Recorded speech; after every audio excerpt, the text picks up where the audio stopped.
Assalamualaikum warahmatullahi wabarakatuh. Halo teman-teman, selamat datang di perkuliahan Rekayasa Irigasi 1 kelas Paralel 4. Pada semester ini, kelas Rekayasa Irigasi 1 Paralel 4 diampu oleh Ibu Maya Amalia dan saya, Elma Sofia. Pada pertemuan pertama ini, teman-teman mahasiswa diharapkan dapat mengetahui pengertian irigasi, apa tujuan dari irigasi, apa manfaat irigasi, dan istilah-istilah apa yang ada dalam irigasi, serta teknik pengairan. Adapun referensi yang saya gunakan untuk video kali ini yaitu buku Irigasi dan Bangunan Air oleh Siddhartha, diterbitkan oleh penerbit Gunadarma. Kemudian buku Irigasi oleh Insinyur Wicatmoko dan Insinyur Imam Suwadi yang diterbitkan oleh Badan Penerbit Universitas Diponegoro, Peraturan Pemerintah Republik Indonesia Nomor 77 Tahun 2001 tentang Irigasi, dan Peraturan Menteri Pekerjaan Umum Nomor 32/PRT/M/2007 tentang Pedoman Operasi dan Pemeliharaan Jaringan Irigasi, serta Standar Perencanaan Irigasi Kriteria Perencanaan Bagian 01 oleh Kementerian Pekerjaan Umum Direktorat Jenderal Sumber Daya Air Direktorat Irigasi dan Rawa. Menurut Peraturan Pemerintah Republik Indonesia Nomor 77 Tahun 2001 tentang irigasi, irigasi adalah usaha penyediaan dan pengaturan air untuk menunjang pertanian yang jenisnya itu meliputi dari air irigasi permukaan, irigasi air bawah tanah, irigasi pompa, dan irigasi tangkap. Menurut Siddhartha dalam bukunya Irigasi dan Bangunan Air, tujuan irigasi pada suatu daerah adalah merupakan upaya untuk penyediaan dan penyaturan air untuk menunjang pertanian dari sumber air ke daerah yang memerlukan dan mendistribusikan secara teknis dan sistematis. Adapun manfaat dari sistem irigasi yaitu A. Membasahi tanah. Membasahi tanah di sini dimaksudkan untuk membantu pembasahan tanah pada daerah yang curah hujannya kurang atau tidak menentu. B. Mengatur pembasahan tanah. Mengatur pembasahan tanah yang dimaksudkan di sini adalah agar daerah pertanian dapat diairi sepanjang waktu, baik pada musim kemarau ataupun musim penghujan. C. Menyuburkan tanah. Dengan mengalirkan air yang mengandung lumpur pada daerah pertanian sehingga tanah dapat menerima unsur-unsur penyubur. Kemudian D. Kolmatase. Kolmatase adalah pengairan dengan maksud memperbaiki atau meninggikan permukaan tanah. Dengan cara meninggikan tanah yang rendah dengan endapan lumpur yang dikandung oleh air irigasi. E. Penggelontoran air di kota. Yang dimaksudkan di sini adalah dengan menggunakan air irigasi, kotoran atau sampah di kota digelontorkan ke tempat yang telah disediakan. F. Untuk mendinginkan tanah dan atmosfer, sehingga menimbulkan lingkungan yang baik untuk pertumbuhan tanaman. Kemudian, membersihkan tanah atau memberantas hama. Yang kita maksud di sini, irigasi juga bertujuan untuk membasmi hama-hama yang berada dan bersarang dalam tanah dan membahayakan bagi tanaman, sehingga pada musim kemarau, sebaiknya sawah diberikan air agar sifat garamnya hilang. Berikut beberapa istilah yang ada di dalam irigasi yang perlu kita ketahui. Pertama, daerah irigasi.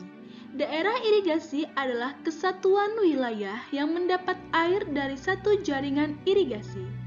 Kemudian, ada juga yang dinamakan daerah potensial. Daerah potensial adalah daerah yang mempunyai kemungkinan baik untuk dikembangkan. Selain itu, juga ada daerah fungsional. Daerah fungsional adalah bagian dari daerah potensial yang telah memiliki jaringan irigasi yang telah dikembangkan. Luas daerah fungsional biasanya sama dengan luas daerah potensial atau lebih kecil. Ada pula yang namanya jaringan irigasi. Jaringan irigasi adalah saluran, bangunan, dan bangunan pelengkapnya yang merupakan satu kesatuan dan diperlukan untuk pengaturan air irigasi mulai dari penyediaan, pengambilan, pembagian, pemberian, penggunaan, dan pembuangannya. Kemudian ada yang disebut petak irigasi. Petak irigasi adalah petak lahan yang memperoleh air irigasi. Ada pula penyediaan air irigasi. Penyediaan air irigasi adalah penentuan banyaknya air per satuan waktu dan saat memberi air yang dapat dipergunakan untuk menunjang pertanian. Selain itu, ada pula yang disebut pembagian air irigasi. Pembagian air irigasi adalah penyaluran air dalam jaringan utama. Ada pula istilah pemberian air irigasi. Pemberian air irigasi adalah penyaluran alokasi air dari jaringan utama ke petak tersier dan kuarter. Dan yang terakhir yaitu penggunaan air irigasi. Penggunaan air irigasi adalah pemanfaatan air di lahan pertanian. Air untuk tujuan irigasi diperoleh dari 1. Air permukaan, baik itu air hujan ataupun salju. Seperti pada sumur. Pada sumur umumnya air ini jernih, tidak mengandung lumpur, dan kurang mengandung zat-zat yang baik bagi tanaman. Dalam hal ini masih diperlukan relatif banyak pupuk untuk digunakan. Kemudian, sungai, danau, atau waduk.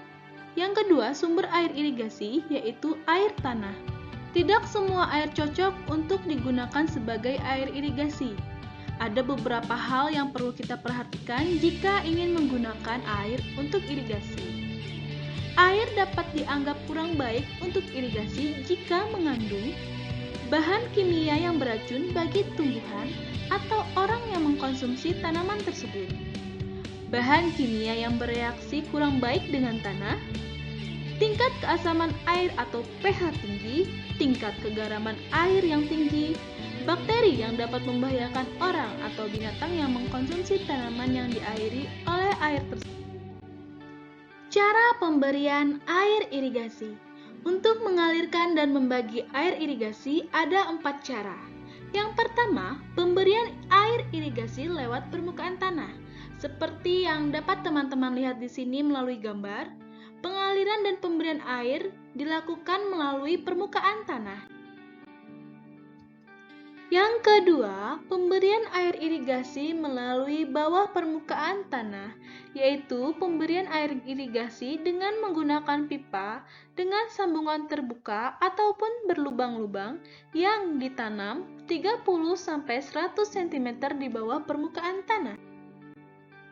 Selanjutnya, yang ketiga, yaitu pemberian air irigasi dengan pancaran. Cara pemberian air irigasi dalam bentuk pancaran dari suatu pipa berlubang yang tetap atau berputar terhadap sumber vertikal. Air dialirkan ke dalam pipa dan area tersebut diairi dengan cara pancaran, seperti pemancaran pada waktu hujan. Yang keempat yaitu pemberian air irigasi dengan cara tetesan.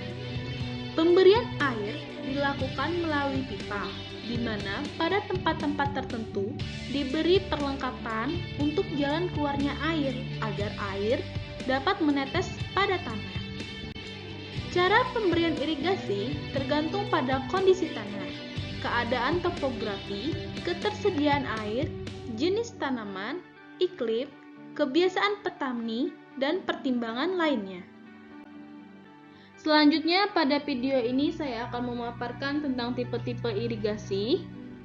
Dalam perkembangannya, irigasi dibagi menjadi 3 tipe. Yang pertama yaitu irigasi air permukaan atau lebih sering kita sebut dengan irigasi gravitasi. Irigasi air permukaan merupakan tipe irigasi yang telah lama kita kenal dan kita terapkan dalam kegiatan usaha pertanian. Pada tipe ini, Sumber air diambil dari air yang ada di permukaan bumi, seperti sungai, waduk, dan danau. Kemudian untuk pengaturan dan pembagian air irigasi menuju ke petak-petak yang membutuhkan, dilakukan dengan memanfaatkan gaya gravitasi. Yang kedua yaitu irigasi pompa. Tipe irigasi dengan menggunakan pompa bisa dipertimbangkan apabila pengambilan secara gravitasi ternyata tidak layak, baik dari segi ekonomi maupun dari segi teknik. Cara ini membutuhkan modal kecil, namun memerlukan biaya, eksploitasi, dan pemeliharaan yang besar. Sumber air yang dapat dipompa untuk keperluan irigasi dapat diambil dari sungai. Yang ketiga yaitu irigasi pasang surut. Tipe irigasi pasang surut ini merupakan tipe yang memanfaatkan pengembangan air sungai akibat peristiwa pasang surut air laut. Area yang direncanakan untuk tipe irigasi ini adalah area yang mendapat pengaruh langsung dari peristiwa pasang surut air laut seperti daerah Kalimantan. Kemudian, berdasarkan cara pengaturan, pengukuran aliran air dan lengkapnya fasilitas, jaringan irigasi diklasifikasikan sebagai berikut. Yang pertama, irigasi sederhana. Di dalam irigasi sederhana, pembagian air tidak diukur ataupun diatur. Air lebih akan mengalir ke selokan pembuangan. Para pemakaian air tergabung dalam satu kelompok sosial yang sama dan tidak diperlukan keterlibatan pemerintah di dalam organisasi jaringan irigasi semacam ini. Jaringan irigasi yang masih sederhana ini mudah diorganisasikan, tetapi memiliki kelemahan-kelemahan seperti ada pemborosan air, dan karena pada umumnya jaringan ini terletak di daerah yang tinggi, air yang terbuang tidak terlalu dapat mencapai daerah yang rendah yang lebih subur. Selain itu, terdapat banyak penyadapan yang memerlukan lebih banyak biaya lagi dari penduduk, karena setiap desa membuat jaringan dan pengambilan sendiri-sendiri, karena bangunan pengelaknya bukan bangunan tetap atau permanen. Yang kedua ada sistem irigasi semi teknis, dan yang ketiga ada irigasi teknis. Untuk lebih jelasnya dapat kita lihat pada tabel berikut. Pada bagian bangunan utama, jaringan irigasi teknis memiliki bangunan permanen, sedangkan semi teknis memiliki bangunan permanen ataupun bisa semi permanen. Sedangkan untuk jaringan irigasi sederhana memiliki bangunan sederhana. Dan dalam kemampuan bangunan, dalam mengukur dan mengatur debit, jaringan irigasi teknis memiliki kemampuan yang baik, sedangkan semi teknis memiliki kemampuan yang sedang. Kemudian dari jaringan irigasi sederhana itu mempunyai kemampuan yang bisa dikatakan jelek. Dari segi jaringan saluran, jaringan irigasi teknis memiliki saluran irigasi dan pembuangan terpisah, sedangkan jaringan irigasi semi teknis memiliki saluran irigasi dan pembuangan tidak sepenuhnya terpisah. Sementara untuk jaringan sederhana memiliki saluran irigasi dan pembuangannya menjadi satu.